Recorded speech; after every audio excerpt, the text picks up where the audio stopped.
Today, we are using an ingredient that has traumatized millions of Asian children for decades and decades, and we are destroying the one safe space they thought they had. Here at CKSK on Cook in the Comments, we are making bitter melon desserts.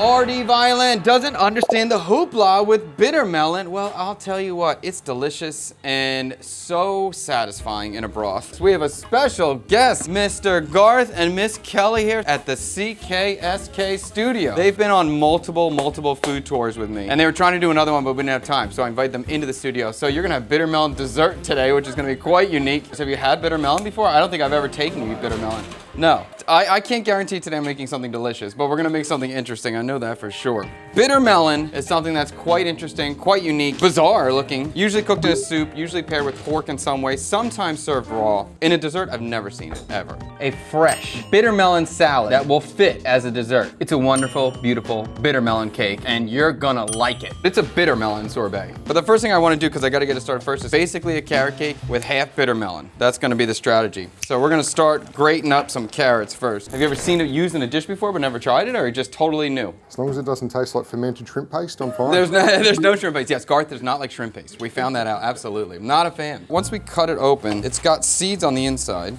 It's kind of a cool thing. I like that. And it's kind of smells interesting. Yeah, it's spongy. It's almost like cottony on the inside. All right, so the inside, we're gonna remove the pith, and we just scraped it out with a spoon. I don't know what's gonna happen today. I really don't know what this stuff is gonna be like. My only goal today is to make one bitter melon component that's good. And I'm trying to make 7 bitter melon components. So one of them, I just want one to be like, hey, that's a 7. We'll see what happens with it. I'm very open-minded. All right, so we're gonna grate the carrot. We're gonna grate the bitter melon. Well, that worked out well. I'm pumped about my new machine, very exciting. So today we're gonna use a recipe from inspiredtaste.net for their carrot cake, although we're really gonna tweak it, pretty heavy. We're gonna mix all the wet stuff together. And then for the dry ingredients, I already have it measured with flour, baking powder, cinnamon, salt, and a little bit of clove as well. We're gonna crack our eggs in here too in a second. And this is just gonna be whole eggs, and we'll incorporate them one at a time. Okay, last egg. So I'm thinking I want to just do a straight 50-50 mix of carrot and bitter melon, because I'm not brave enough to do all bitter melon. Teaspoon of vanilla. Okay, now we'll add the dry to the wet. Now the dry ingredients are in the wet ingredients. I'm just going to try not to overmix it. All right, so that looks good. I'm going to do my substitution for the nuts that you would typically see. I'm going to use shredded coconut, cashews, and then I have some goji berries instead of raisins. So that's going to kind of be a little bit of a substitution that should work. We'll add the carrot. We'll add the bitter melon, 150 grams of carrot, 150 grams of bitter melon, coconuts going in, gojis are going in, chopped cashews. All right, let's mix this up. This kind of looks like thapkam, right? A mooncake thapkam, yes. It does. Subbing 50% of the carrots for the bitter melon and just changing the nuts to something that's local here and the raisins to something that's local here. It should work. It should be good. There might just be something that's like, what's that flavor in the background? You know, that's just gonna be the bitter melon. But I'm even gonna try to reinforce the bitter melon more with some garnishes in a second. But I just want to get this done first. We'll throw this in the oven and we'll move forward to the next 2 components for this. It looks good, honestly. I think this... I've got high hope. If it doesn't work, I got 5 other possibilities. So these are gonna go in the oven and we'll find out what happens. In the meantime, I want to try to make a candied bitter melon. So I'm going to take some of this, I'm going to dice it. I'll remove the pith, fighting the bitterness of sugar or sweetness, so that's exactly what we're going to do with this little, potentially a topping. I'm hoping to put this on the top of the cake. An extra little bitter melon reinforcement. Okay, let's start with that.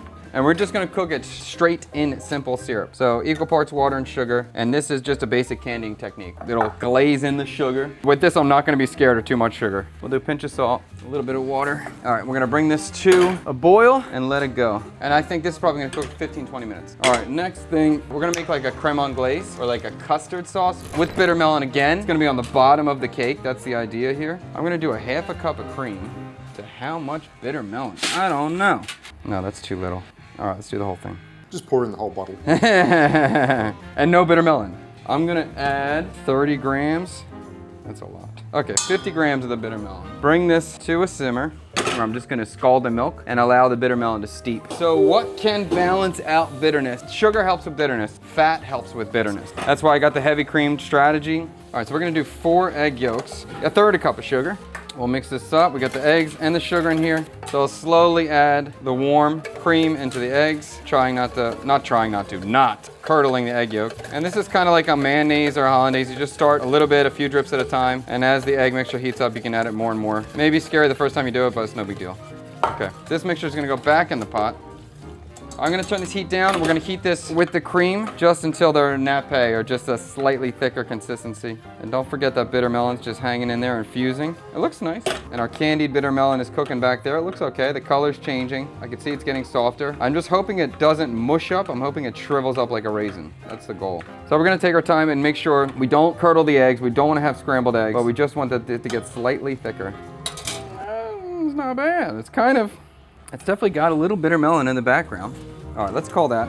I don't want to cook this too much, because if I cook it longer, it's gonna get thicker. I'm intentional with the thinness I want this to be. Candied bitter melon, see how it's getting thick? It's getting really bubbly. All the water's gone from it. I'm gonna turn the heat off, let that thing hang out. In the meantime, we're gonna make a raw bitter melon salad, and we're gonna sweeten up. There's a way that they eat bitter melon where they slice it, they coat it in ice, and it kind of makes it crunchier, and then they put shredded pork floss and they dip it in soy sauce. I really like it. I think it's a cool dish. I enjoy it. It's healthy. We're gonna be inspired by that and make something totally different. So I'm gonna cut this thin. You wanna have some thickness to it so it has some crunch to it. And I am gonna kind of macerate this in sugar, so I want it to be a little bit thick so I can hold up to that process. Soak it in sugar first, and then we're gonna let this sit. The sugar's gonna draw out the juice from the bitter melon. Somebody said strawberry yesterday, and I was like, strawberry and bitter melon sounds good. So my wife got some strawberries that are very good. I'm gonna add a little sugar in here. We're gonna macerate these. We're gonna add a little bit of salt, and this is something we're gonna blend and make a sauce with. Strain out this strawberry liquid, the strawberry sauce. Let's taste this, and we will try the world's first bitter melon sorbet. And this is raw bitter melon juice. Last night I juiced bitter melon. Yo, this sorbet looks pretty cool. Not bad. It definitely smells like bitter melon, that's for sure. This is very pure bitter melon. I noticed from your face. It's diluted, so like that part's good. It is diluted, but I think it's gonna work. For a pre-dessert, I think it's gonna be good. Fantastic. So for our first dessert, this is gonna be like a pre-dessert, and it's gonna be a combination of bitter melon and coconut. That's kind of the vibes we're gonna work with. So I have a coconut yogurt, a little bottom, a little base of a coconut yogurt. This sorbet looks fantastic. Don't think it's melon though. Actually, it is bitter melon, I guess, right? But it really does look like melon. I think with the sorbet, you start with some sort of sorbet thingy, and you put some crunchy stuff on it, you're probably in a good place. So I just need something crunchy. So the coconut cookie is gonna be our garnish. It's gonna be our crunchy part. This is a good cookie. I think it's gonna work. And I think this could potentially be a really good pre-dessert. It's savory, it's definitely bitter. I'm actually quite looking forward to trying it. That smells good. Let's see. It creeps up on you, the bitterness. Oh yeah, the bitter. Yeah. At first you go, it's not bad. And then it's like, whoa, there it is. Oh, Michael's face is a nah, bruh. 4 for Michael. Tree's got a 3-5 over there. It's not that bad. Mixing it with that yogurt actually isn't bad. All right, Tank's gonna get over here. We're gonna get the Vietnamese opinion. How about you guys? You have a number? It's a 5. Garth and Kelly got a 5. It's just the grass flavor.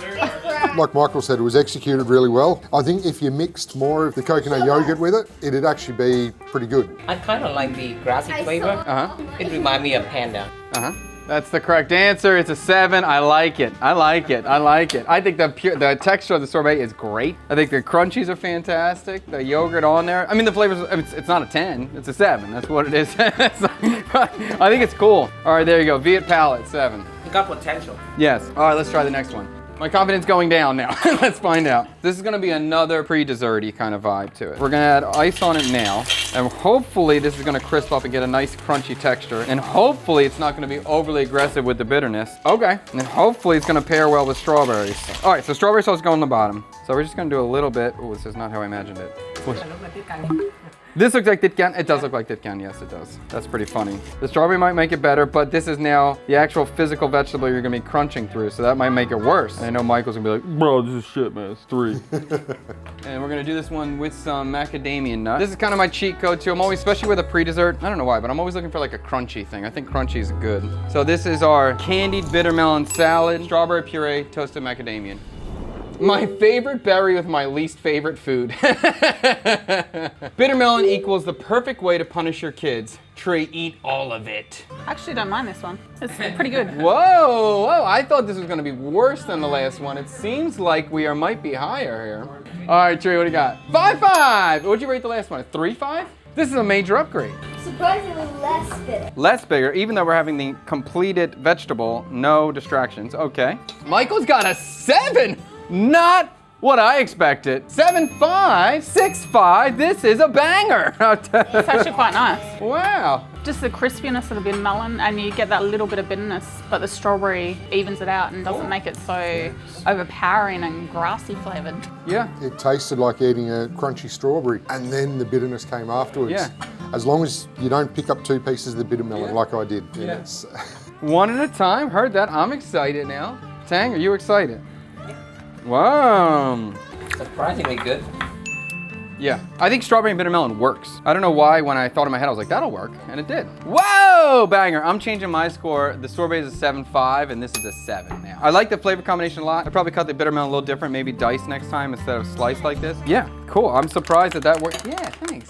I appreciate that. I like a little clap. Now for the pièce de résistance, the one I have very little confidence in. Curiosity is high, confidence is low. This is gonna be the most bitter melon you've had so far. The most bitter melony of the bitters. This is a bitter melon creme anglaise. I'm happy with the thickness on this. And then this is a basic carrot cake recipe. We substitute half the carrot for bitter melon, shredded bitter melon. So I would say this is truly the dessert. If we were trying to make a bitter melon dessert, this is going to be the attempt, the real attempt at the dessert itself. And then we have the little bit of the diced cubed bitter melon purely in a sugar syrup. Can't run away. You're gonna get the pureness of it.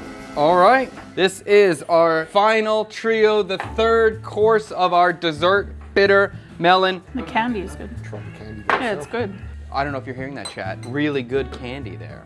What? Tree is already just immediately love at first bite. The cream tastes like sweet condensed milk, which I love. Holy crap! It's a banger! This is a success. Even if just 2 people in the world give it a 10, this is a success. Be glad you cooked the second cake. Yeah. It's really good. Michael didn't get over it. An 8? No way! Wow! I like this bit over here. You like the candy bit? Yeah, the candy You bit's can have good. more candy bit. I got plenty of candy bit. Some more. Yeah, please, sir. You do achieve the raisin texture. Yeah, that's why I was excited about the texture. I like the texture. The flavor of bitter melon is subtle, but it's there. Yeah. It's- Candied bitter melon would be really good in a fruit cake. Yeah, well, I like it too because it does have some mooncake Tapcam vibes. It's even more fusiony if you've ever had Tapcam mooncake before. 9.4, we have successfully made a bitter melon dessert. Holy cannolis. Wow. Overall, a good cake. Vietnamese will like it. Yes, Yeah. Vietnamese will like it, yes. Even you give my mom this, she will enjoy it. I told you you're gonna make this for your mom. I like it. I do like it. I think it's at least an 8.5. At least. It doesn't need anything. And I don't really have an immediate thing of like, hey, I'll do this, make it better. It's good. Okay. Can you make a bitter melon dessert? Yes, you can. Yes, you friggin' can. And that was pretty awesome. I didn't have that high of confidence and all these flavors worked. Thanks so much for watching. If you enjoyed this video, please just say anything in the comments. Could be you like me, could be you hate me. I don't care. Just something. Help us with the algorithm. See you later. Peace.